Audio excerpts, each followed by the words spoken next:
Bom dia a todos, né? Desejando aqui uma ótima reunião, mais um encontro da Comissão de Estudos de Gestão de Pessoas. Nós teremos aqui hoje em pauta, mediado pela nossa coordenadora Sheila Saad, o tema Estratégia de Remuneração, como montar um plano de remuneração e como tornar isso estratégico. E o doutor Paulo, atendendo uma demanda que nós já tínhamos o encomendado, ele vai expor aqui a questão da Lei 14.457, o programa Emprega Mais Mulheres, e surgiu um novo tema desde a nossa última reunião para agora, em relação acredito que foi uma decisão, né, Paulo? Agora eu não lembro, no É âmbito do uma modificação de uma orientação jurisprudencial do TST. modificação de orientação jurisprudencial do TST no que tange o combate ao assédio sexual e outras formas de violência no âmbito do trabalho. Naturalmente que todos podem trazer aqui reflexões aos temas citados ou a outros, pedindo, né, que fiquem à vontade para participar, e quem está nos assistindo em gravação, né, em tempo futuro, essa gravação será encerrada mediante o término das apresentações dos oradores, e aí entraremos somente no ambiente de reunião da comissão, deixando aqui um convite, quem não participa dessa comissão, que seja muito bem-vindo em futuras reuniões. Basta contatar o Sindibor e nós os orientaremos como ingressar no grupo.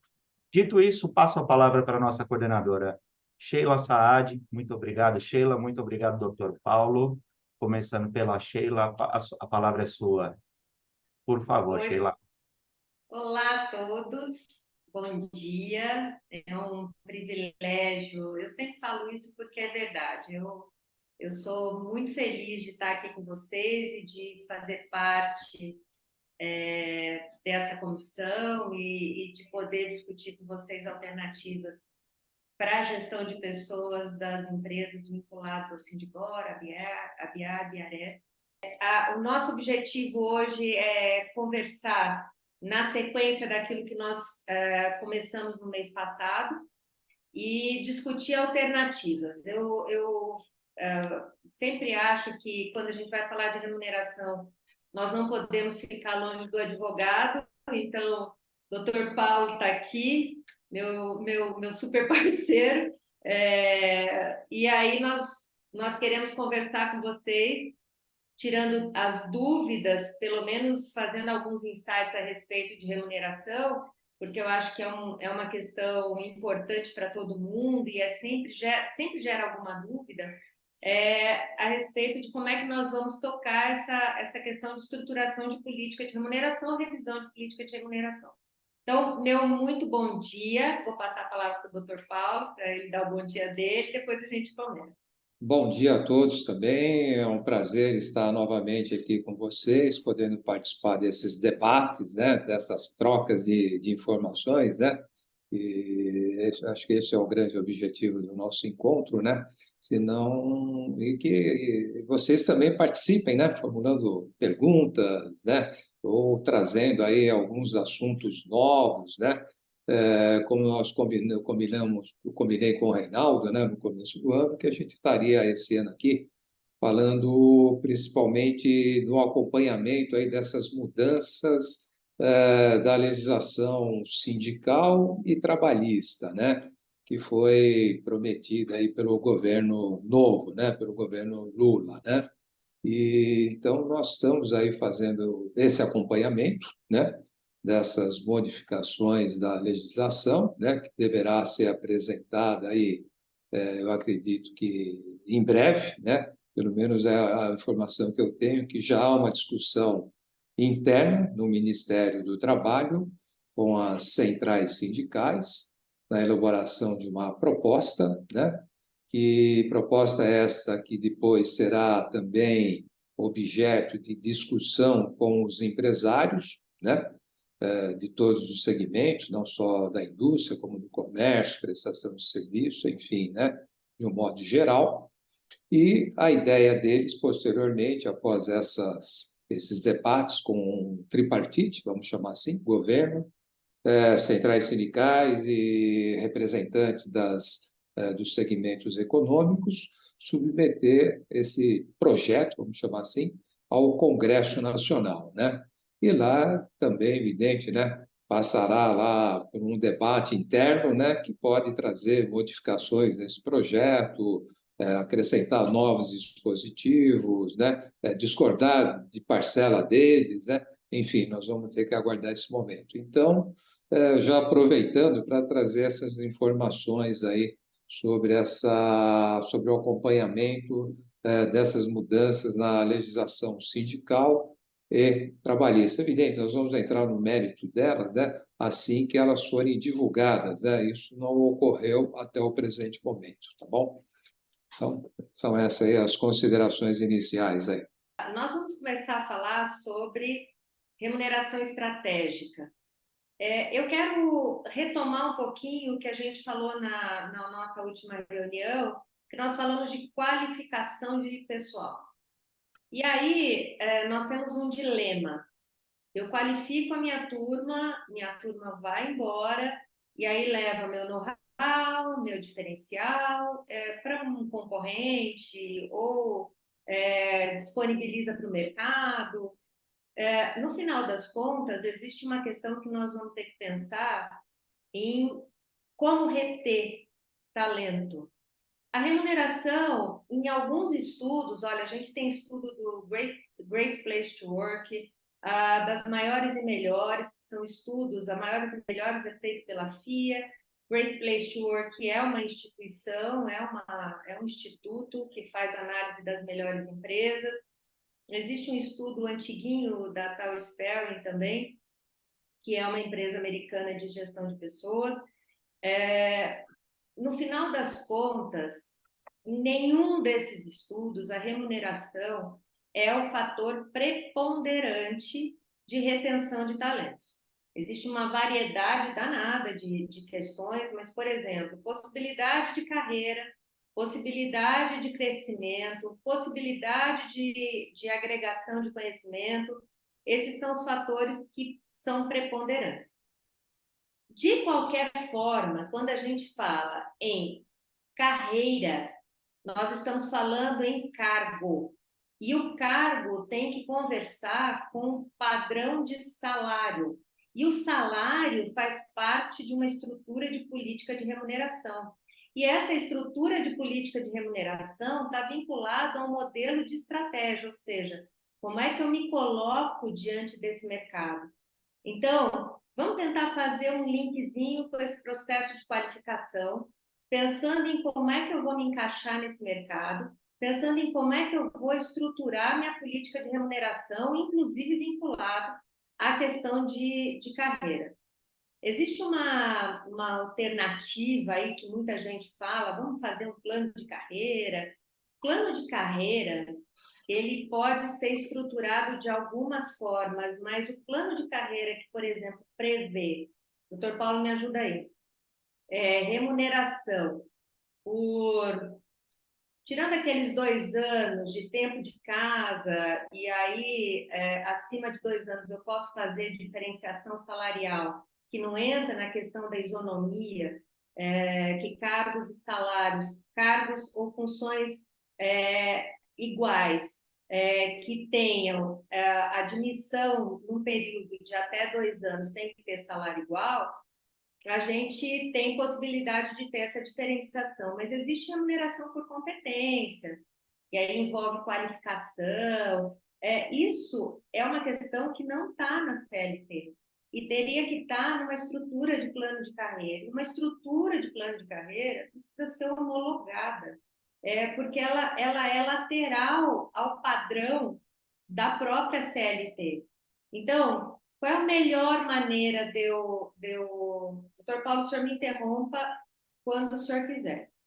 Tá, já interrompendo, né? Então, Interrompa. aproveitando esse gancho, né? Eu também né, defendo a tese de que o plano de carreira ele acaba até que engessando a empresa, né? Exato, Eu acho exato. que adotando o plano de cargos e salários, né, É aí isso. você tem uma liberdade maior de ação, né, sem os riscos aí eventuais aí depois de demandas trabalhistas, né?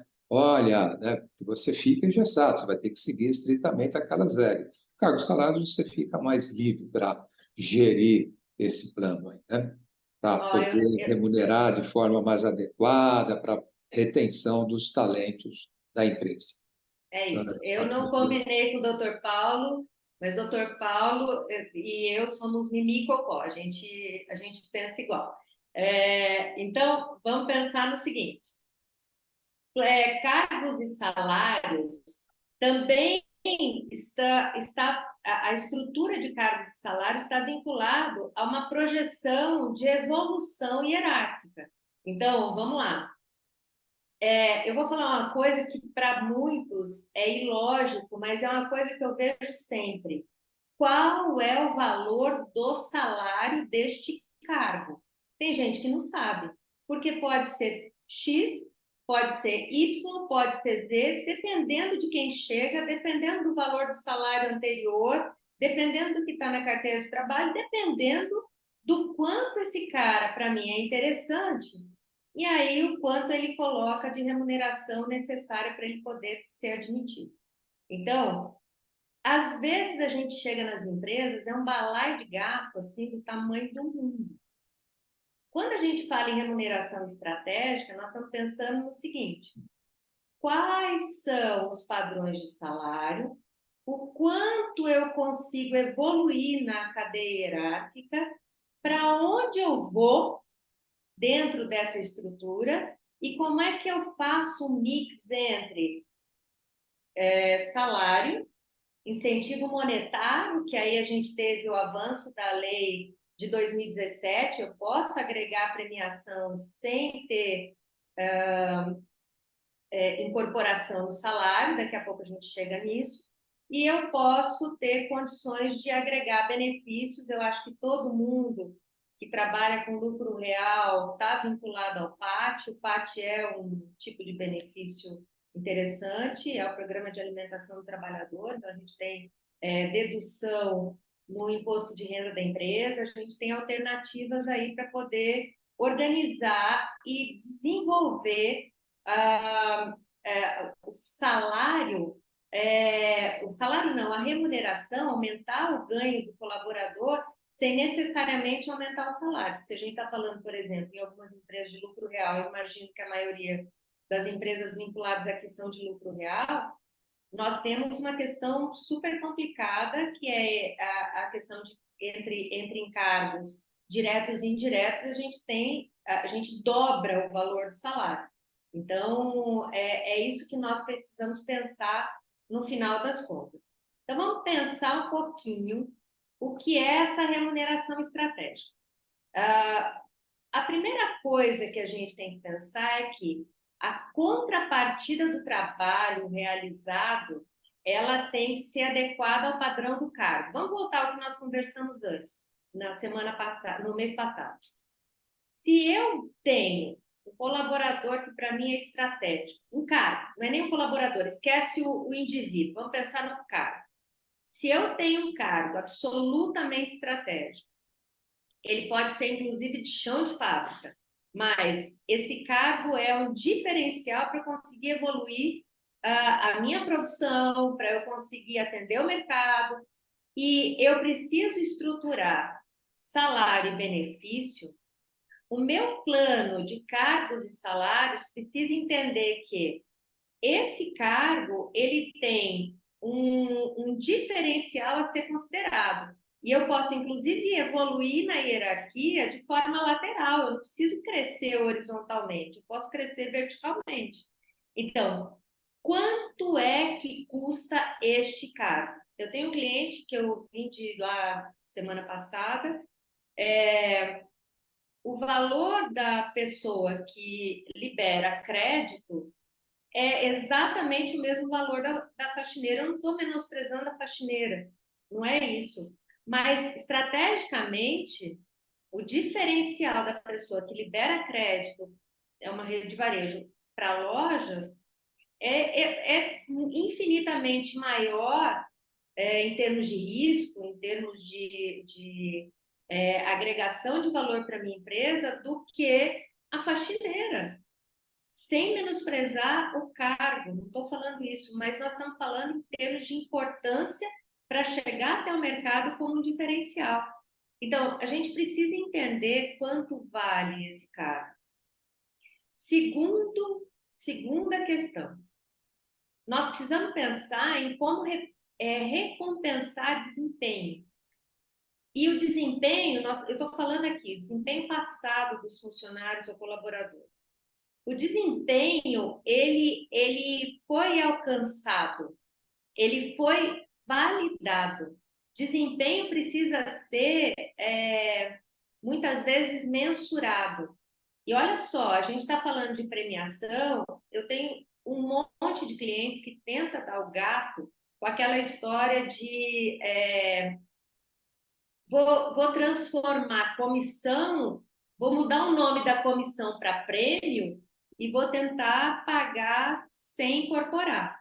Assim, no final das contas, isso é comissão, entendeu? Então, eu pensar em recompensar como premiação, você pode fazer isso mês a mês, tem uma série de regras, mas a gente precisa pensar em como recompensar o desempenho desse colaborador, com dados efetivos, visíveis, com indicadores. Eu já falei sobre isso na última vez que a gente conversou. A qualificação merece indicador, a questão do desempenho merece indicador. Então, nós estamos falando em qualificar, evoluir, definir o indicador, mensurar esse indicador e recompensar pelo indicador. Olha bem, nós estamos falando em estratégia.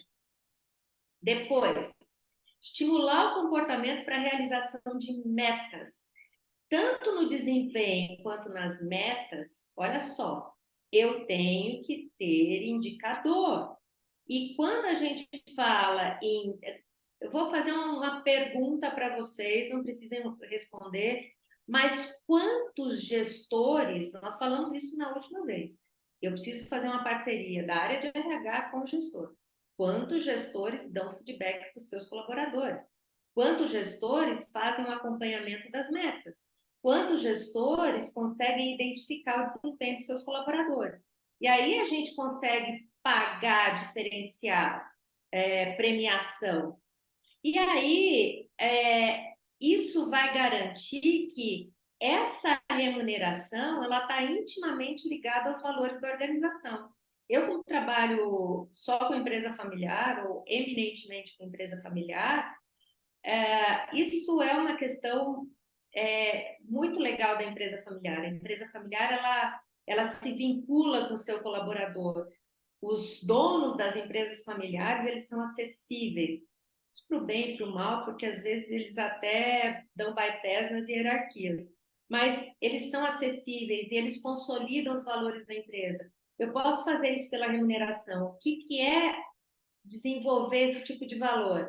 Você é uma pessoa importante, eu valorizo o seu trabalho, eu valorizo inclusive com remuneração, mas isso precisa estar estruturado dentro de um pacotão, dentro de uma base, dentro de uma política. Então, não adianta a gente pensar em qualificar a nossa turma, não adianta a gente pensar em desenvolver nosso pessoal, não adianta nós termos uma estrutura que por hora é produtiva, se nós não tivermos uma política de cargos e salários que permita dizer para as pessoas que ocupam os cargos o que elas devem fazer, quais são os valores de remuneração que elas têm aplicado àquele cargo.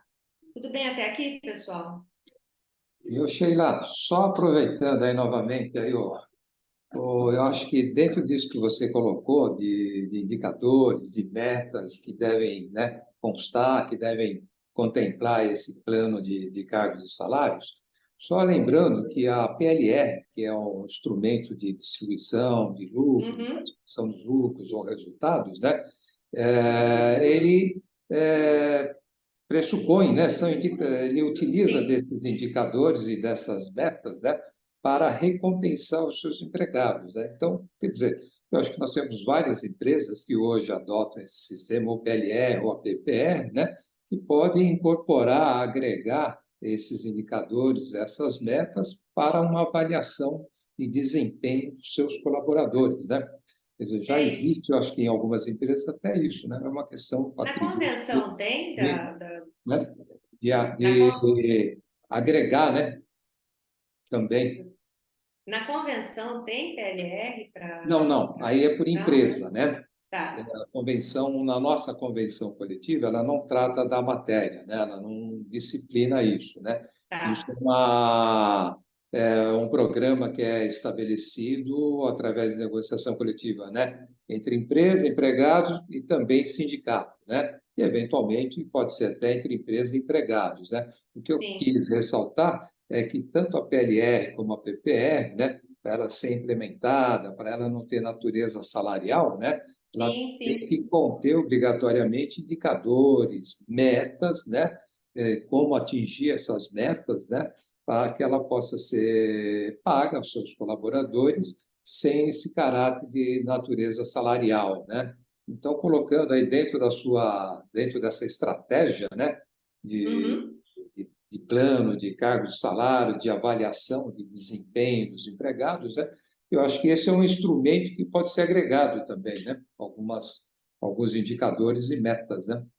É, Também para avaliação. a PLR, eu acho, porque antes de 2017, nós usávamos a PLR como fator de estruturação de uma remuneração estratégica, porque era a PLR, como ela é constitucional, era a PLR que dava esse diferencial de premiação, que dava para fazer 2 vezes por ano e aí com alguns critérios. Depois de 2017, a PLR eu acho que continua sendo um baita recurso, e dá para fazer coisas muito simples assim. As PLRs que eu vejo, por exemplo, em convenção, elas estão estruturadas em fatores, por exemplo, como assiduidade, e fatores que você consegue avaliar de maneira muito simples, muito tranquila.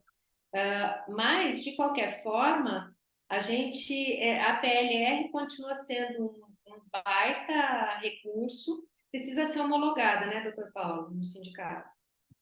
Ou sim, né, a participação do sindicato, e existem algumas situações que pode ser até ser implementada sem a participação do sindicato, né? Se eles, uma vez convidados, né, não quiserem participar, né, eles não são obrigados, né? Tá. Houve uma mudança na legislação, né?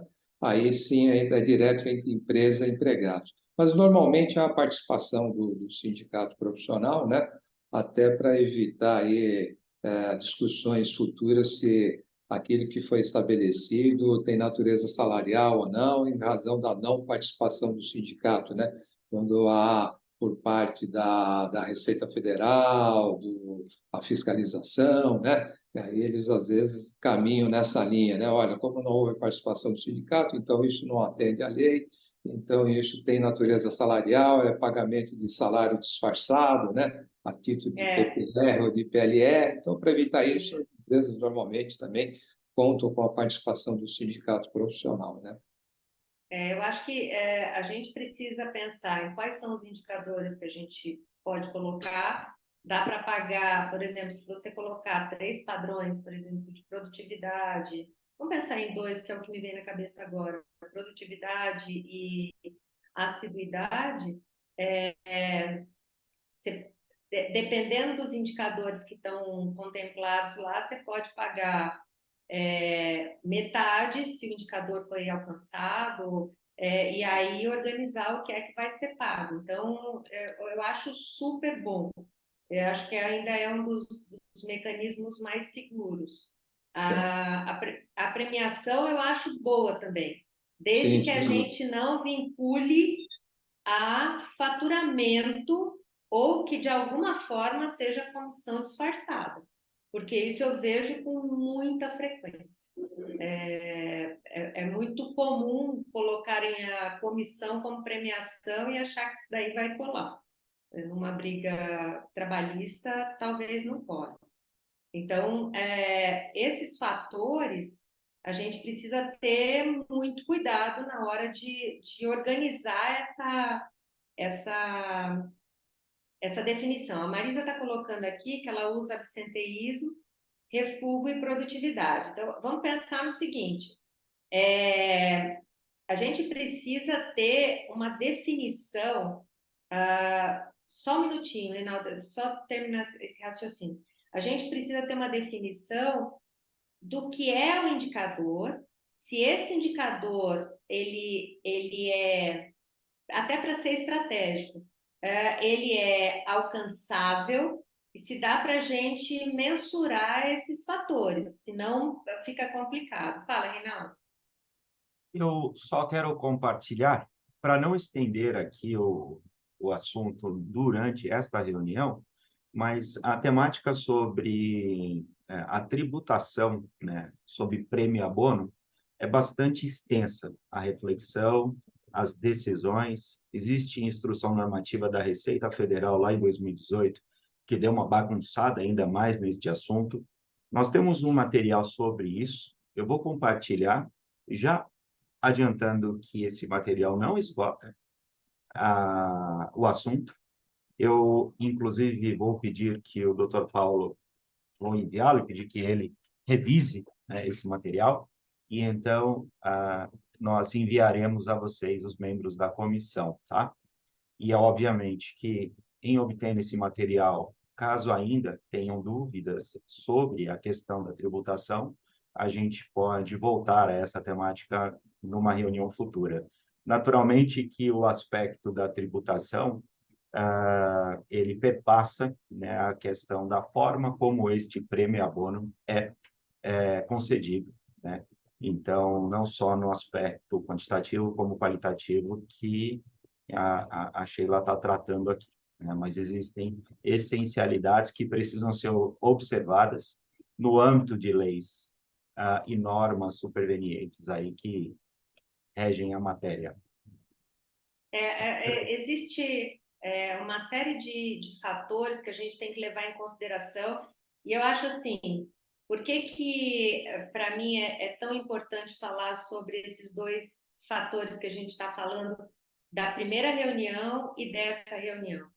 Porque, na verdade, estrategicamente falando, são os dois mais importantes. Eu acho que o modelo de qualificação que se instala dentro de uma empresa, então, o quanto o meu colaborador é qualificado e a política de remuneração que eu desenvolvo.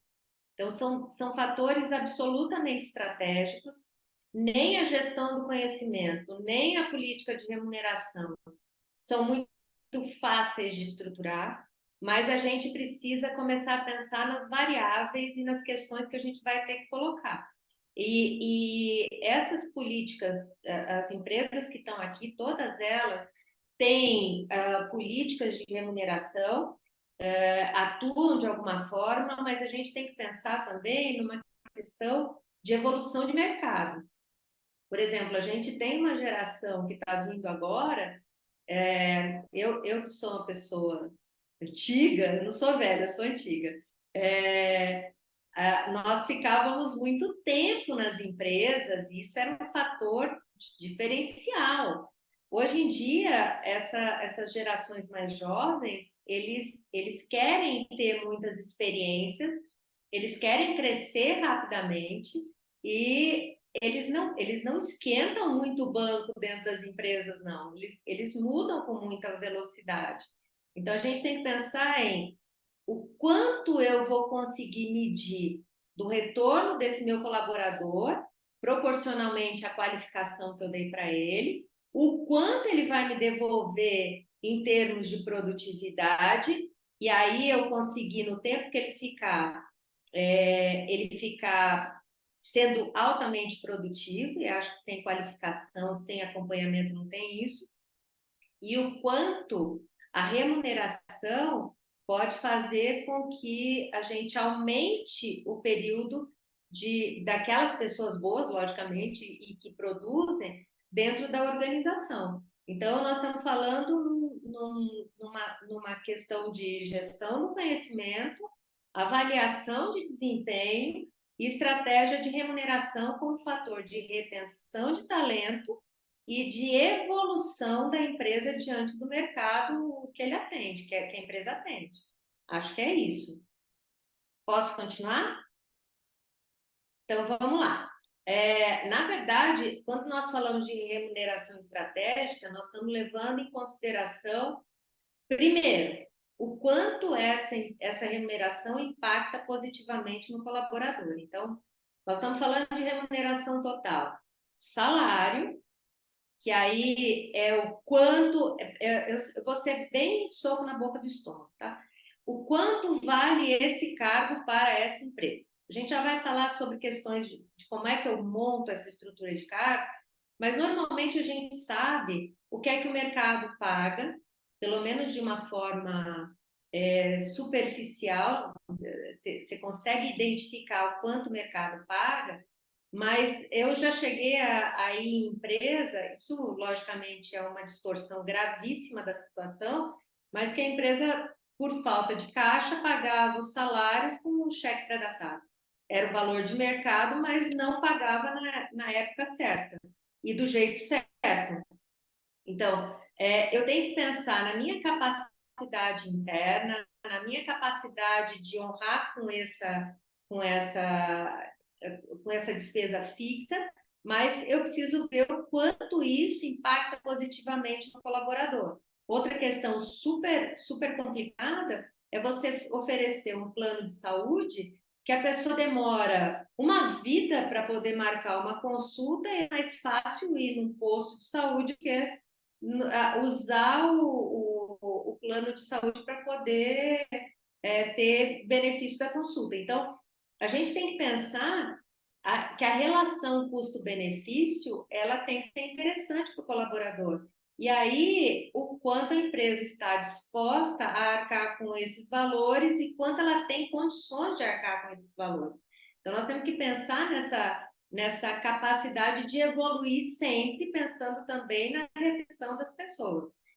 Segunda questão é tornar a empresa mais competitiva no mercado. Competitiva em que sentido? Se eu tenho uma alta rotatividade, eu tenho problemas de gestão do conhecimento. Vamos começar por isso. Vou fazer um link com nossa última reunião. Se eu tenho alta rotatividade e se o conhecimento, eu sei que muita gente aqui tem ISO, a maioria tem ISO, mas quase ninguém usa isso para garantir que os processos estejam muito bem estruturados, muito bem organizados. Muita gente usa, mas muitas empresas não usam como forma de manter a certificação. Então, vamos pensar no seguinte: o quanto esses processos estão formalizados e bem estruturados, a ponto de não estarem na cabeça exclusivamente do meu colaborador. E aí, se eu tenho uma alta rotatividade, e se o colaborador novo tem que passar a qualificação dos processos para um colaborador mais novo do que ele, sem ter estofo, sem ter vivência, sem ter condições de passar isso com a capacidade efetiva, nós temos problemas que vão se refletir lá na ponta. Um outro fator é o quanto nós conseguimos reter gente boa dentro da empresa. Por que eu estou falando retenção? Porque vamos pensar no seguinte: olha, eu amo a minha empresa, amo de paixão. Eu amo o meu trabalho, porque são coisas diferentes. Tem gente que ama a empresa e não ama o que faz, tem gente que ama o que faz e não ama a empresa, mas vamos pensar no melhor dos cenários. Eu amo a minha empresa e amo o meu trabalho. Não quero largar isso de jeito nenhum. Mas se vier uma oferta maior, mesmo que eu não largue, eu paro para pensar. Se eu paro para pensar, eu tenho risco. Então, Se essa pessoa for um fator crucial na minha competitividade no mercado, eu também sou afetada. Então, esse ponto de tornar competitivo é, inclusive, diminuir a rotatividade ou de pensar que, mesmo que eu tenha rotatividade, a minha empresa não está refém dos colaboradores. Eu acho que é importante a gente ter parceria com os colaboradores, mas a empresa não pode ser refém de ninguém, nem do dono, inclusive. Ela é uma estrutura que precisa andar para se perpetuar. Então, esse é um fator extremamente diferenciado. E entender também que é um fator importante, mas não é exclusivo. Todas as nossas atividades de gestão de pessoas, elas são interligadas. Então, trazer gente que entenda, por exemplo, vamos pensar num processo seletivo. Se eu tiver que escolher aquela pessoa ultra qualificada para um cargo que não tem tanta representatividade assim, ela pode até vir, mas ela está sem emprego, está sem dinheiro, mas no dia seguinte ela já começa a procurar um outro trabalho. Se eu treinar e não evoluir o meu colaborador, não der condições, não mostrar para ele por onde é que ele vai escalar essa empresa, quais são as condições para ele evoluir nessa organização, eu vou ter problema. Se ele não vê perspectiva, ele não vai ficar. Então, nós temos inúmeras questões, assim, se eu não oferecer qualificação e oferecer, se eu não avaliar desempenho, eu também tenho problema de resultado. Então, a remuneração é um fator importantíssimo, mas as nossas políticas de gestão de pessoas têm que estar muito bem estruturadas e muito fácil na cabeça dos nossos gestores. Alguma dúvida, pessoal? Deixa eu só voltar um negocinho. O que é a nossa remuneração total? Salário, incentivo monetário, que normalmente está vinculado a variáveis, então premiação, remuneração variável de alguma forma. Variável tem que estar vinculada a desempenho. Desempenho não pode ser tão fácil que eu não tenha esforço, nem tão difícil que não possa ser alcançado. Então, os indicadores têm que estar muito fáceis e os benefícios são agregações de valor para o meu salário. Ou seja, se eu for dar, vamos lá para os básicos, se eu tiver que dar uma cesta básica, vamos pensar numa coisa muito simples. Essa cesta básica já aumenta o valor do salário, porque eu não vou precisar comprar determinadas coisas. Então, os benefícios têm que ter esse fator de valorização do salário, mas eles têm que ser percebidos como questão importante. Então, faz parte da obrigação do RH informar. Às vezes a gente não informa, não é nem sobre quais são os benefícios, mas o quanto isso é legal, o quanto isso pode ajudar o colaborador. Aí ele acha que, às vezes, aquele valor é muito simples, é muito básico, e aí ele não consegue entender a valorização ou quanto isso significa para a empresa e para toda a estrutura, em termos de esforço mesmo. A empresa faz um esforço para trazer resultado para a sua vida. Então, é nesse sentido que comunicar faz toda a diferença. Então, o que eu falei para vocês sobre questões que envolvem essa política de remuneração. Primeiro, competitividade externa. Quanto menos eu estiver vinculado ao que o mercado paga, mais suscetível a ser subtraído dos meus colaboradores eu estou. Quanto menos eu entender a política de mercado, mais suscetível a ter rotatividade por questão de salário eu estou. E aí, falei que não era um fator exclusivo.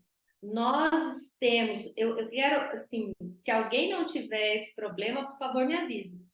Todo mundo com quem eu converso, 100% das empresas com as quais eu lido, e aí eu estou falando, inclusive, de relacionamento profissional, não necessariamente de clientes, tem problema de contratação. Tem alguém aqui que não tenha? Eu acho que não, né? Então, se nós temos uma rotatividade muito alta e se eu tenho problema de contratação sempre, nós precisamos pensar em como garantir esse vínculo da remuneração. Vamos lá falar sobre não exclusividade. Se eu remunerar sem garantir resultado, minha remuneração não é estratégica. Como é que eu ganho resultado? Com avaliação de desempenho, com indicadores e com qualificação.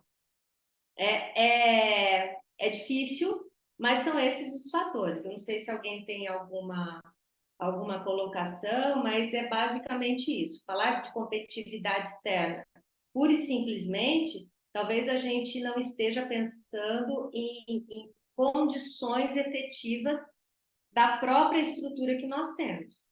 Então, além da competitividade externa, eu preciso do alinhamento interno. O que é o alinhamento interno? Quem ganha o quê? Quanto custa o cargo? Qual o pacote de benefício? Qual é a estrutura que eu tenho? Então, eu tenho um cliente que é extremamente interessante a estrutura dele. E agora, depois de consolidado, é muito difícil mudar. Ele tem colaboradores operacionais ganhando um valor de mercado e eles entendem, isso é a estratégia da empresa, que os gestores são ultra diferenciados. Beleza, também consigo entender isso. Só que a diferença entre o maior cargo operacional e o primeiro cargo de gestor, às vezes chega a 70%, 80% do valor do cargo aqui de baixo. Você vai aumentar em 70% o valor de salário? Se esse salário for muito alto, será que você consegue? Tinha cargo lá com 150% a mais. Então, daqui para cá, 150% a mais. Você consegue fazer essa evolução em termos de hierarquia? Eu vou andando, subindo, entendendo os degraus? Às vezes não. E aí o que acontece? Se o gestor sai, eu tenho que buscar no mercado oferecer essa pancada de diferenciação, de crescimento e de aumento salarial. É uma questão de estratégia? É uma questão de estratégia, mas se eu tiver que recorrer sempre, porque nesse caso seria sempre, a gestor contratado externamente, não uma evolução hierárquica tranquila, talvez o funcionário, o colaborador que está aqui na operação entenda que ele tem vida até um determinado espaço. Daí para frente ele não consegue crescer mais, ele não consegue chegar a um cargo de gestão. Então nós temos que pensar como é que essa evolução vai acontecer. Sai de onde para onde? Quais as qualificações que eu preciso ter para poder evoluir? Terceiro fator, o que é que esse colaborador precisa oferecer para ter este valor de remuneração? Então, é muito comum, eu vejo isso com muita frequência. Eu remunero o indivíduo, não o cargo. Isso é complicado, porque quanto custa o indivíduo? Quanto custa o valor do trabalho desse indivíduo? Então, quando a gente fala em contribuição do colaborador, talvez a estrutura do cargo seja muito maior do que aquilo que ele pode oferecer. E eu continuo remunerando pelo cargo, mas o indivíduo. Estou confusa? Vocês estão conseguindo me entender? O quanto esse indivíduo consegue garantir que esse cargo seja plenamente exercido? Talvez não. Então, o que acontece nesse contexto? Se eu tenho o mesmo cargo que o Reinaldo, eu ganho a mesma coisa que o Reinaldo, e eu trabalho muito mais do que o Reinaldo, eu tenho uma competência muito superior à que ele exerce, qual que é a lógica? O Reinaldo falar, não, eu vou ser igual a Sheila um dia para poder desempenhar esse cargo desse jeito, ou é a Sheila dizer, não, eu estou trabalhando igual o Reinaldo, eu estou trabalhando mais que o Reinaldo, ganho igual o Reinaldo, eu vou diminuir o meu empenho. Então, em muitos casos, a gente nivela por baixo. Se se esse pensamento de como o indivíduo colabora em termos de execução do cargo. Se eu for remunerar de forma variável, aí mesmo que eu preciso do indicador. Porque o indicador é que vai dizer se essa pessoa teve ou não teve um retorno adequado. Por quê? Porque se for subjetivo, aí nós temos um outro problema de empenho, vou nivelar por baixo novamente. Por quê? Porque às vezes não está tão claro que houve um empenho superior. Tá claro até aqui, gente? Eu sei que é um pouco polêmico isso, mas se vocês tiverem alguma colocação, eu estou à disposição. E aí, o quarto fator é a implantação e o gerenciamento. Então, muitas vezes, e na maioria das vezes, quem gerencia é o RH. Por quê? Porque ele vai garantir que o processo tem aqueles critérios de igualdade em condições, porque esse é um dos pilares do RH. Mas a implantação precisa do gestor. Então, o quanto essa contribuição é vista, o quanto o feedback é dado, o quanto eu incentivo meu colaborador para evoluir, o quanto de treinamento ele recebe, inclusive dentro da atividade oferecido pela equipe e pelo gestor. Então, essa parceria tem que existir. Alguma dúvida, pessoal? Nenhuma? Então, vamos passar por aqui, ó. Quais são os critérios que eu preciso ter? Equilíbrio interno ou equilíbrio externo? E aí, se eu tiver, eu não preciso escolher, mas qual o padrão de equilíbrio interno que eu tenho que ter? Então, se nós estamos falando de cargos e salários, que eu concordo com o Dr. Paulo, é a melhor alternativa, como é que eu vou fazer a escadinha hierárquica? E aí, nesse ponto, também é uma questão que parece muito simples, mas tem muita empresa que não tem nem organograma e que as pessoas não sabem para onde vão. Empresas grandes, às vezes. Eu preciso saber como é que essa estrutura está montada. E eu preciso ter algum balizador de equilíbrio externo para eu não sofrer tanta variação, tanta rotatividade. Remuneração fixa ou remuneração variável? E, de novo, nós não estamos falando em escolha, mas o quanto da remuneração fixa e o quanto da remuneração variável. E aí tem empresas, por exemplo, a Ambev, ela trabalha com um ponto extremamente agressivo de remuneração variável. Vamos para uma situação mais simples, as vendas, muitas equipes de vendas trabalham com um reforço muito significativo na remuneração variável e a remuneração fixa é muito menor. Então, vamos pensar onde é que nós vamos colocar essa remuneração fixa e a remuneração variável. Terceiro ponto, desempenho ou vou remunerar por tempo de casa? As convenções têm muita coisa de remuneração por tempo de casa, você tem muitos benefícios em muitas convenções, mas se eu for remunerar só tempo de casa, olha bem, às vezes eu estou premiando a acomodação. É uma questão importante para a gente pensar. A gente tem que fazer com que as pessoas se desenvolvam. E se eu for remunerar desempenho, o desempenho tem que ser claro. O que é desempenho para a empresa? É ter alcançado isso e aquilo. É o que a Marisa colocou. Ela tem alguns fatores que ela coloca na PLR e isso aí é muito claro. Então, vamos pensar na clareza desse desempenho. Remuneração do cargo ou remuneração da pessoa? Efetivamente, nós trabalhamos com remuneração do cargo. Quando eu trabalho com remuneração da pessoa? Quando eu individualizo o desempenho. Eu posso premiar equipes ou posso premiar indivíduos. Então, quando eu individualizo o desempenho, Porque, assim, existe um conceito importante que a gente tem que pensar, que é um conceito de comportamento organizacional chamado folga social. Se eu tenho premiação por equipe e só 2 ou 3 pessoas levam a equipe nas costas, o resto fica folgado em cima, eu estou premiando pouco desempenho. Então, isso também depende do gestor. Então, premiar a pessoa é individualizar o desempenho, mas para eu individualizar o desempenho, eu tenho que ter critérios, e nesse caso, cada vez mais critérios muito claros, porque senão eu estou fazendo uma escolha baseada no indivíduo só e não naquilo que ele traz de resultado para a empresa.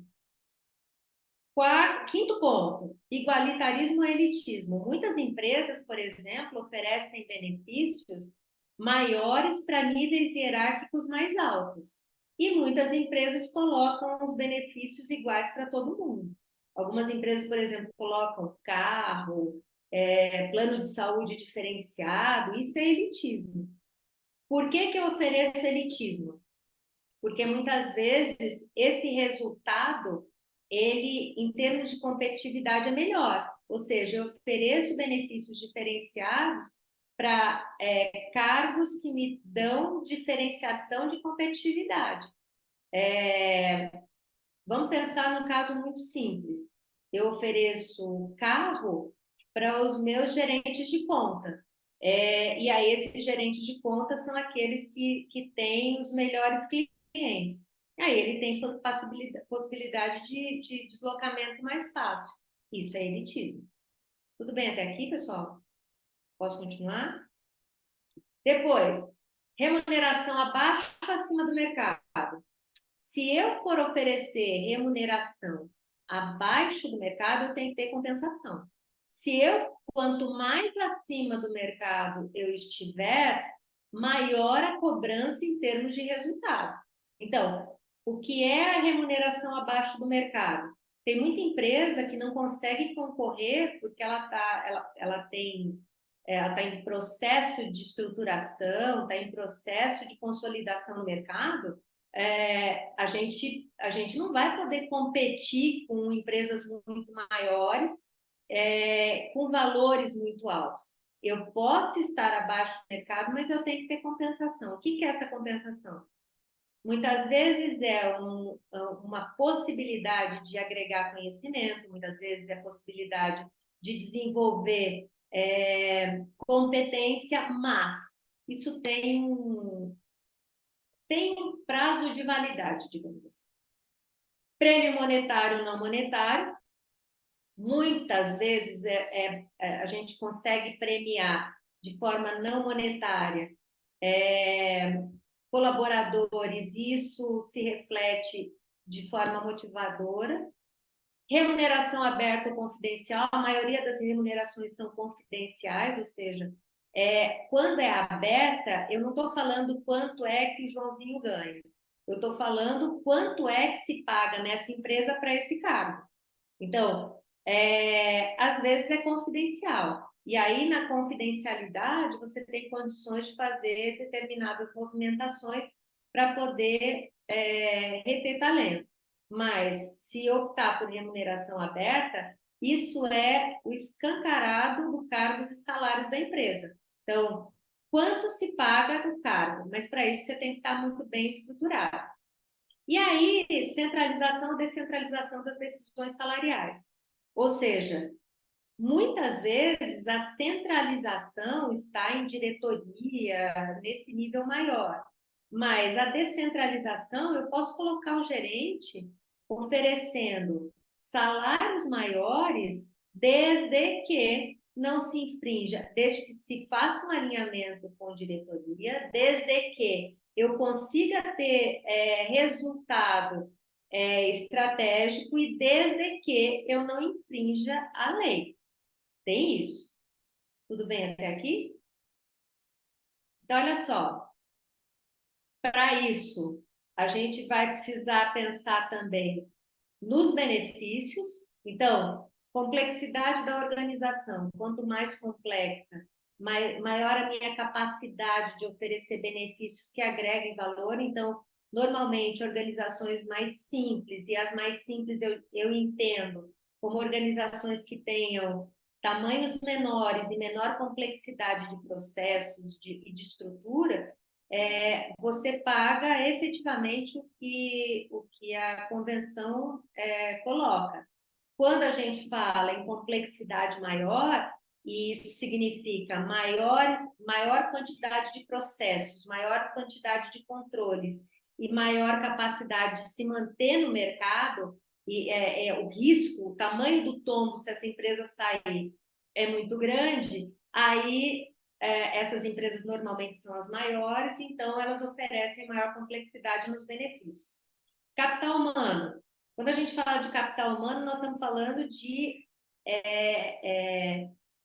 pessoas que realmente são dinheiro para a minha empresa. É um diferencial mesmo.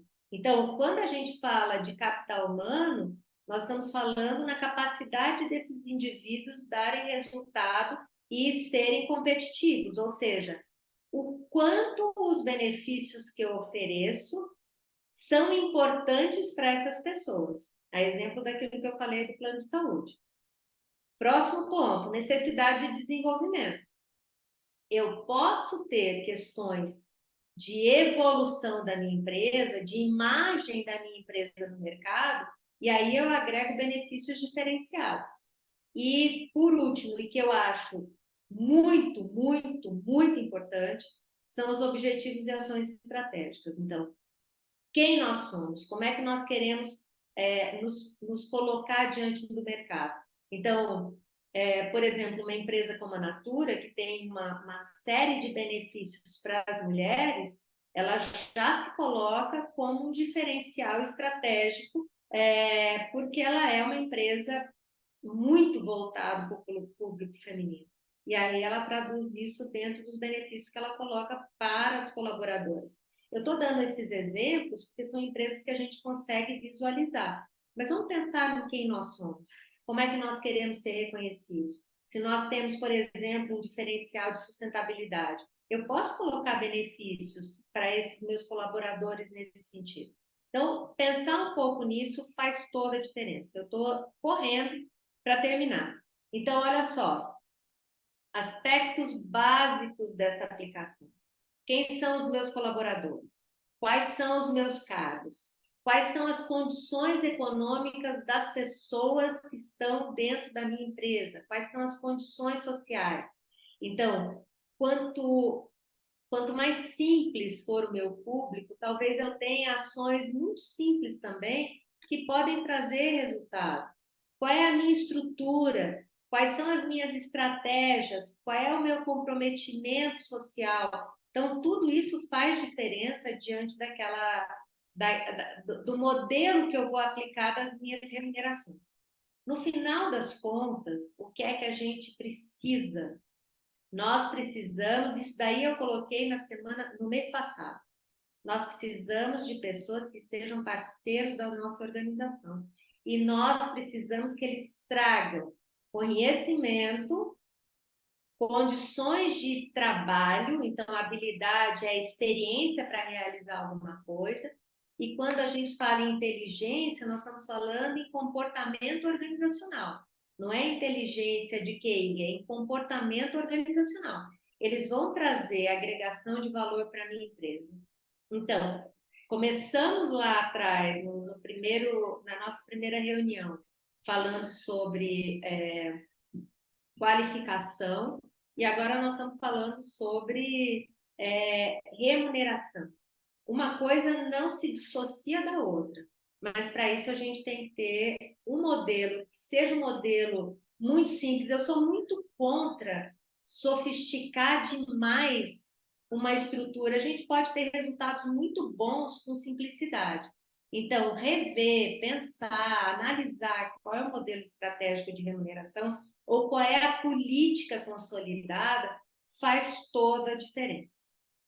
Eu acho que é isso. Eu estou aberta às dúvidas e queria saber se vocês têm alguma pergunta. Nenhuma? Excelente exposição, Sheila. Olha, eu acho que é uma dor que todo mundo tem, de pensar como é que a gente vai lidar com essas remunerações da empresa.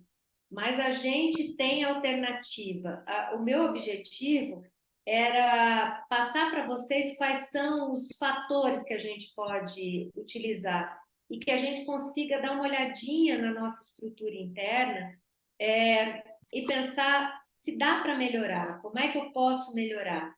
E aí eu acho que a gente consegue, de pouquinho em pouquinho, com pequenas mudanças, e principalmente com uma estrutura bem boa de cargos e salários, que eu acho que esse é o primeiro ponto, ter condições de evoluir. É isso. Deixa É, eu ver. existem comentários aqui que eu deixaria até para você ler. Sheila, você está vendo aqui? Eu estou vendo agora. Esse material a gente vai disponibilizar. Eu acho que a gente vai caminhando. A Cristina está falando que o pessoal da empresa dela caminha dentro dessa proposta, e eu acho que eu tenho certeza de que as empresas que estão aqui são empresas, eu falei isso já, tem uma política estruturada, mas se a gente precisar rever, ou se de repente a gente começar a perceber que está tendo muita rotatividade, a gente pode pensar em melhorar um pouquinho essa estrutura. É isso, pessoal. Acho Muito que bem, Sheila. agora tá. Eu ia lembrar, né, que nós temos aquela proposta de desenvolvermos um programa consistido em 16 horas de treinamento, né? Eu estava até, confesso, acessando ele novamente neste exato instante, apenas para eu confirmar algo que eu já sabia, mas para eu ter certeza do que eu ia dizer aqui.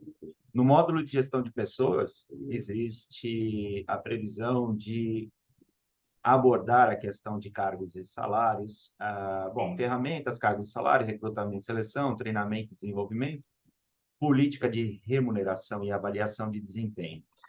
Eu imagino que as empresas tenham interesse de fazer ouvir mais e fazer uma troca de experiências em relação aos seus programas, sejam eles de PLR, de premiação, de abono e afins. Imagino que essa troca de experiência possa naturalmente Também enriquecer acho. aí o programa de todo mundo, né? Eu não sei se essa minha suposição ela se confirma, né? Se realmente é algo do interesse de vocês, mas eu, ainda que vocês não respondam agora, não seria necessário, acho que em relação ao programa de treinamento presencial, totalizando lá 16 horas, este módulo que eu acabei de me referir teria 4 horas de duração, né? Ele pode receber mais ênfase Uhum. deste ou outro tema, de acordo com a preferência de vocês, naturalmente, dado a restrição do tempo de 4 horas, né? Sim, Não sei se você concorda comigo, Sheila, e eu estou aqui concordo. extrapolando o raciocínio, no sentido até de que, em confirmando uma turma, né, vamos chamar de primeira turma, imaginando que esse projeto ele venha a se repetir no futuro, em se confirmando a primeira turma, a gente pode até fazer uma enquete um pouquinho mais específica a esta Pode primeira ser. turma, do que eles gostariam, né, de ver, né, com maior ênfase Uhum. dentro daquele módulo. Nós comentamos sobre esse programa na reunião passada, a Sheila apresentou o programa, é um programa que ele tem custo, nós estamos terminando de alinhar algumas questões, e possivelmente lançaremos muito em breve. Inclusive, hoje eu ainda me reunirei com a Sheila para falar disso, amanhã com a diretoria do Sindibor, e então acredito que depois de amanhã a gente já consiga dar notícias sobre essa programação. É bem verdade que a gente se aproxima também da negociação coletiva, então o que levará a termos mais encontros no âmbito de gestão de pessoas, vamos assim por dizer, né? Muito possivelmente as próximas reuniões no contexto de negociação coletiva exigirá mais ainda do Dr. Paulo no que tange a trazer para nós notícias acerca do assunto, né? Não quero antecipar absolutamente nada sobre este tema, em que pese naturalmente vocês saberem que a gente trabalha, né, o contexto da negociação coletiva de forma ininterrupta, né? Este ano, naturalmente, já me reuni algumas vezes com o sindicato laboral e naturalmente, continuaremos a fazer isso e traremos notícias tão logo elas se revelam, né? Já dando para vocês uma informação a respeito das negociações coletivas, né? Explicando um pouquinho como é que estão as coisas. Então, voltando à questão do curso, Sheila, eu acho que essa temática ela pode voltar e seria bastante interessante no que as empresas apontarem aí de maior interesse. Bom, a ideia hoje aqui não é esgotar realmente esse assunto, né? A Lei 14.457, que é de setembro de 2022, né? Que trata do programa Emprega Mais Mulheres, né? E o Reinaldo pediu para fazer algumas considerações, tecer alguns comentários breves sobre o capítulo 7, né? Que trata do combate ao assédio sexual e outras formas de violências no âmbito do trabalho, né?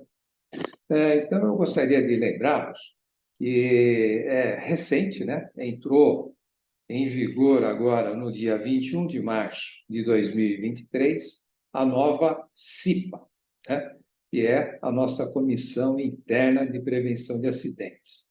E, de acordo com a Lei 14.547, de setembro de 2022, houve, inclusive, uma modificação na denominação da CIPA, né? Ela hoje é Comissão Interna de Prevenção de Acidentes e Assédio, né? Isso já está previsto no artigo 23 da referida lei, né? Que instituiu o programa Emprega Mais Mulheres.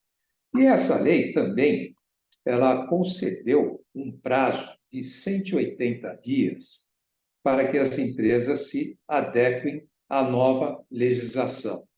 Eu não sei se esse tempo é suficiente, eu acho um prazo até exíguo, né? Demais, para que as empresas possam se adaptar à nova legislação. Mas, enfim, a lei está aí, já está vigorando, né? E esse prazo que foi estabelecido no artigo 23, parágrafo 2º, eu acho que pode dar uma... Passar mais um pouco, por favor.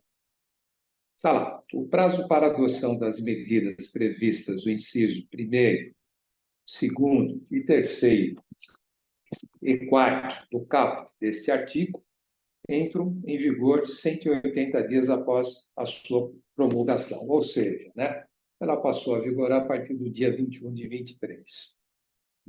março de 2023.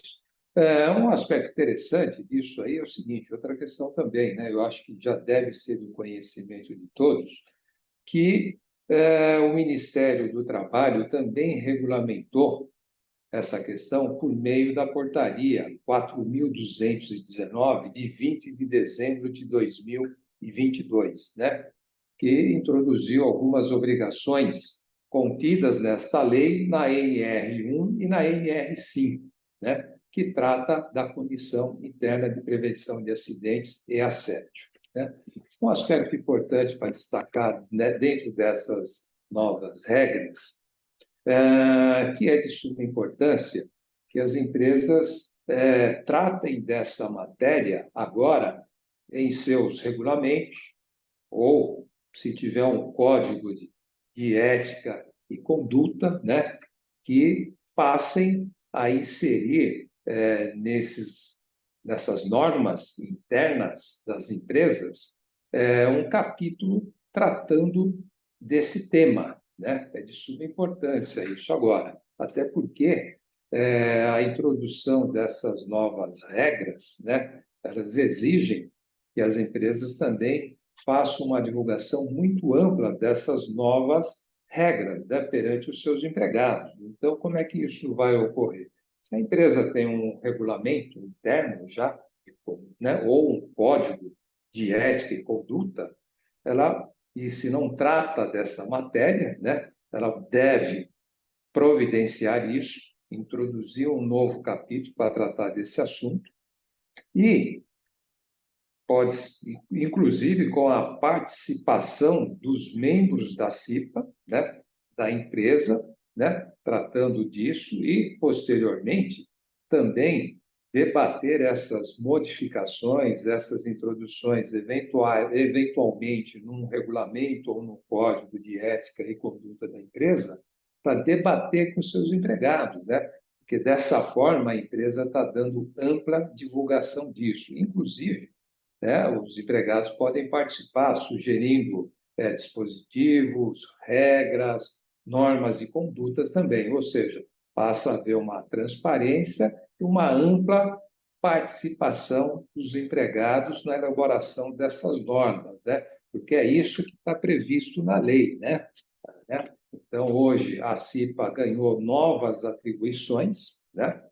E com essas novas atribuições, a lei exige que haja ampla divulgação, né, junto aos seus empregados. Nada melhor do que fazer uma divulgação dessas novas regras, né, que devem constar em algum regulamento ou em algum código da empresa, permitindo que os empregados participem desse momento, né? Porque com isso você está fazendo as duas coisas, está permitindo, recebendo sugestões e dando ampla divulgação, né? Para que ninguém amanhã alegue ignorância. Eu não sabia disso, né? Isso é muito comum ocorrer.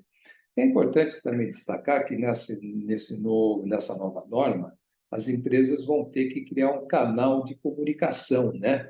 Vão ter que criar um canal para receber denúncias de assédio sexual dentro ou moral dentro da empresa, né? E, inclusive, a própria legislação já prevê isso, garantindo o anonimato. Vamos imaginar uma situação de assédio dentro da empresa. Vamos imaginar, isso pode ser uma empregada, né, pode ser um empregado, né? Ele vai fazer uso desse canal de comunicação, né, que a empresa vai ter que criar para que ele faça uma denúncia, né? Olha, tá vendo, eu estou sendo assediado aqui dentro da empresa e vou levar isso ao conhecimento, né? O conhecimento de quem? Da direção da empresa, né? De que forma? Através do canal de comunicação. E isso pode ser criado com o auxílio do TI da empresa, né? Ou, inclusive, já existe já no mercado aí até alguns programas já, né, para essa finalidade, né? Ou a empresa também, ao fazer a modificação dos seus regulamentos ou dos seus códigos de ética, pode criar um comitê disciplinador, né? Disciplina, né? Que vai receber isso, essa denúncia, vai tratar disso, dessa matéria, e vai ter que tomar algumas atitudes, né? Vai ter que ver quais são as medidas e sanções administrativas que vão ser aplicadas, né? Independentemente das medidas judiciais que o assediado ou assediada podem tomar na esfera judicial, né? Mas a empresa, administrativamente agora, com essas novas regras, também vai ter que tomar alguma atitude, né? Sob pena de ser omissa, né? E, eventualmente, num ajuizamento de uma ação, né? Vamos imaginar por parte de quem foi assediado ou assediada, né? Perante a Justiça do Trabalho. A empregada não se conforma com a omissão da empresa, né? E fala, bom, então eu vou ingressar com uma ação eu vou rescindir o meu contrato de trabalho, né? Quer dizer, é ela que vai dar o aviso prévio para a empresa, né? Dizendo, olha, eu vou rescindir o meu contrato de trabalho, o motivo é assédio, né? Sexual, e como não houve por parte da empresa, nem por parte da comissão, da CIPA, não foram tomadas nenhuma providência, né? Para penalizar, né, ou para chamar a atenção dessa pessoa, desse empregado, né, que teve essa atitude ilícita, né, eu vou, inclusive, pedir uma indenização por dano moral, né? Quer dizer, o empregador, além de pagar todas as verbas rescisórias decorrentes de uma rescisão indireta, ainda pode vir a ser condenado a pagar uma indenização por dano moral a esse empregado, né? Por quê? Porque não tomou nenhuma atitude, não tomou nenhuma providência, né? Não consta no seu regulamento, no seu código de ética, nenhuma sanção, nenhuma providência. Ela também não instituiu, não criou um canal de comunicação para que os empregados levem ao conhecimento da direção da empresa, né, esse fato, né, que precisa ser apurado. Agora, se a empresa cria essas regras, normatiza isso, seja no seu regulamento ou num código de ética, houve ampla divulgação, a empresa recebe essa notificação e toma as providências administrativas, né, que pode ser desde uma advertência, de uma suspensão, pode ser uma suspensão, inclusive até da remuneração ou não do empregado, ou até, dependendo da gravidade, isso pode ser já uma demissão do empregado, por justa causa ou não, né? Então, a empresa está se resguardando, né, nesse sentido. E isso, evidentemente, que acaba atenuando a eventual condenação da empresa, né? É evidente que isso também, a empregada ou empregado que se sentir assediado também pode tomar suas providências na esfera criminal, né? Ele pode fazer uma denúncia, pode registrar um boletim de ocorrência, pode ser a mulher na delegacia da mulher, né? E isso, né, vai gerar uma investigação e, posteriormente, isso vai ser encaminhado ao Ministério Público, né, e poderá, baseado nisso, oferecer uma denúncia, né, vai abrir-se um processo, né, penal para apuração disso daí. Então, é importante aí que as empresas fiquem atentas a essas mudanças, né, que já estão em vigor, para ver que medidas já estão sendo tomadas, né, porque isso pode trazer sérias implicações aí para as empregadoras, né? Mesmo tomando todas essas providências, né, elas ficam ainda sujeitas a sofrer uma ação, né, perante a Justiça do Trabalho, por exemplo, né? O empregador pode ter que pagar todas as verbas rescisórias, né, decorrentes desse ato que foi praticado na empresa, né? E ainda sofrer uma condenação, né, na esfera trabalhista ainda, né? Então, como é que ela faz? Bom, então, para atenuar, eu já tomei todas as providências. A empresa tem lá no regulamento, trata dessa matéria, foi criado um comitê disciplinador, existe um canal, né, que se preserva o anonimato da empregada e as providências foram tomadas. E são essas daqui, né, uma eventual defesa da empresa. Então, isso é o que eu gostaria de estar destacando nesse momento, né? É evidente que essa nova ANR, né, ela também exige que a empresa promova a cada 12 meses palestras, seminários, promova orientações através de vídeo aos seus colaboradores, né, anualmente, né, são providências anuais, né, que devem chegar ao conhecimento de todos os empregados, né? E a gente sabe que essa conduta aí dentro da empresa também é uma conduta, né, tipificada, prevista no Código Penal, né, brasileiro, né, ou dependendo aí da gravidade, né, o infrator aí fica sujeito aí às penas da lei, né, e em alguns casos são graves, né? Então, sobre isso, é o que eu gostaria de estar destacando aí, nesse capítulo 7 da Lei 14.457, né? Que ela prevê que a CIPA já deve ter tomado todas as providências internas aí, né? Para incorporar regras, né? De conduta, né? De como é que a gente deve proceder agora diante desses fatos aí, né? Quem é que vai receber essas denúncias? Quem que a empresa vai designar para fazer parte desse comitê? Ah, vai participar o RH, o jurídico da empresa, né? Como é que a gente vai manter o anonimato? Como é que essa denúncia chega ao comitê? Ah, chega por e-mail, chega por mensagem, enfim, né? Aí, inclusive, é como eu digo, né? Eu acho que vai ser importante a participação do TI, criando um canal para isso, né? Para preservar aquele que vai fazer uso desse meio, né? E aí o comitê, evidentemente, vai ter que avaliar o que ocorreu, né? E tomar suas providências, né? Sob pena aí de ver agravada aí a condenação da empregadora numa futura ação trabalhista aí, né? É evidente que se a empresa eventualmente for penalizada, tiver que fazer alguma indenização para esse empregado que sofreu o assédio, é evidente que ela também tem o direito de ação de regresso, né? Posteriormente contra esse agressor aí, né? Contra aquele que praticou esse crime, né?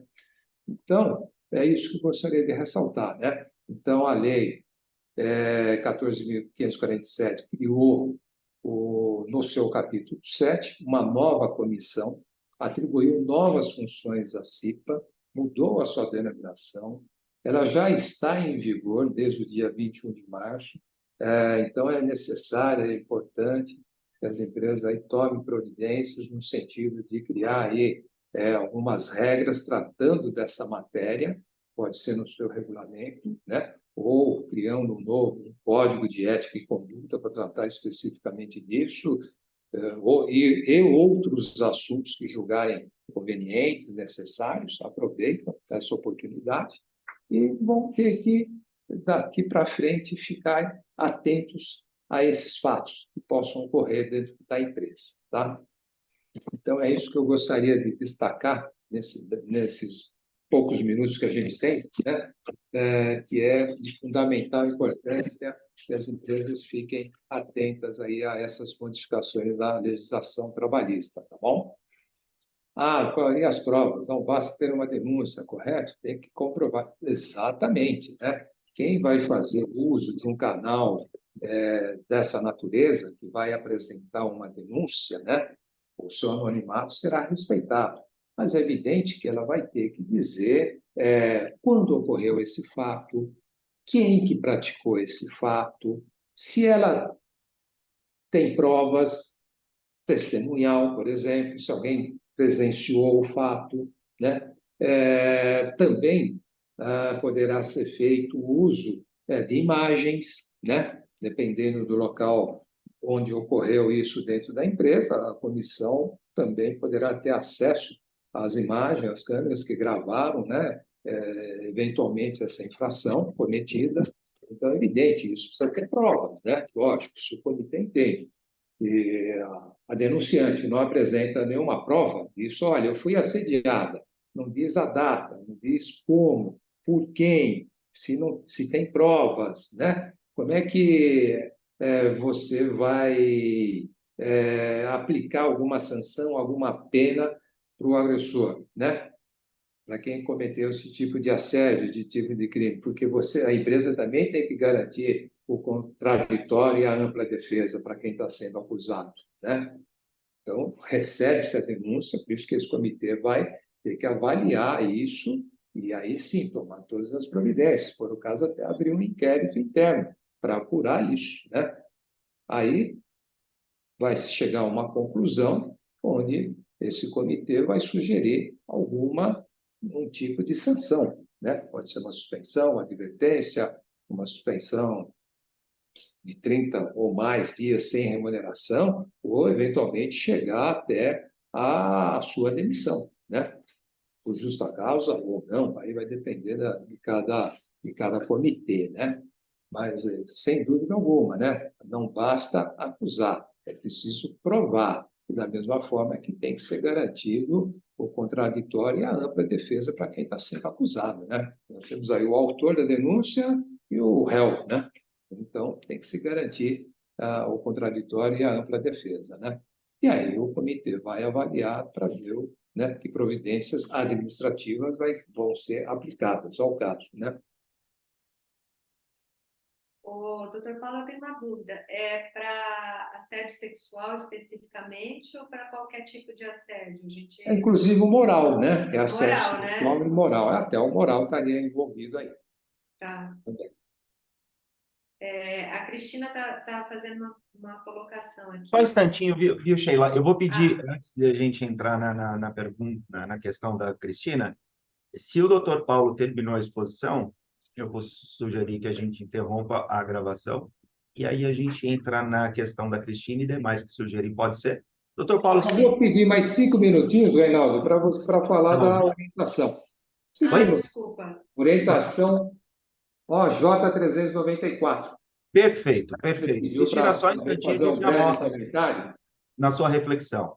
Então, vamos lá. Então, houve uma alteração na orientação jurisprudencial 394 do TST, que trata da integração das horas extras no DSR, né?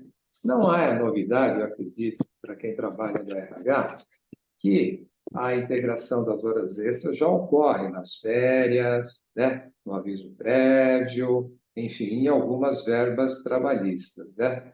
Então, as empresas já praticam isso, né? E, por exemplo, vai aplicar a integração das horas extras no pagamento das férias anuais dos seus empregados. Então, ela já tem lá todo um planejamento, um controle mensal das horas extraordinárias que foram realizadas pelo empregado no mês de janeiro, fevereiro, março, abril, maio, enfim, nos últimos 12 meses, né? E aí ela vai lá, procede ao cálculo da integração pela média, né? E o empregado, quando sai de férias, além de receber a sua remuneração, né, o seu salário das férias, né, ele vai ser também contemplado com a integração das horas extraordinárias realizadas nos últimos 12 meses, certo? Isso já é praticado pelas empresas, esse tipo de integração, né? Em algumas verbas. Estou só exemplificando o caso das férias, né? Isso repercute também no aviso prévio, no FGTS, enfim, em algumas verbas. O TST ele tinha uma intenção dizendo que essa integração não repercutia em algumas verbas trabalhistas, né? E, posteriormente, houve agora, recentemente, uma mudança, né? Dizendo que não repercute no cálculo das férias, né? Do DSR, né? E ele dizia que não repercutia, e agora ele mudou de posição, dizendo que o DSR também vai repercutir, né? E, por isso, as empresas precisam ficar atentas a isso, né? E essa modificação, ela só tem vigência a partir de março, do dia 20 de março de 2023, tá? É uma coisa recente essa modificação da orientação jurisprudencial aqui do TST, né? Tanto é que ela diz lá que a majoração do valor do repouso semanal remunerado, decorrente da integração das horas extras habituais, deve repercutir no cálculo efetuado pelo empregador nas demais parcelas, como base de cálculo do salário, né? Então, agora também isso terá que ser feito aí pelo setor de recursos humanos das empresas, né? É importante ficar atento a essa modificação aí da jurisprudência do TST, que é recente, tá? Então, era isso que eu tinha para colocar aqui, Reinaldo. Então, é uma modificação recente e que as empresas devem observar isso aí, que agora vai haver a integração das horas extras no cálculo do DSR também, tá?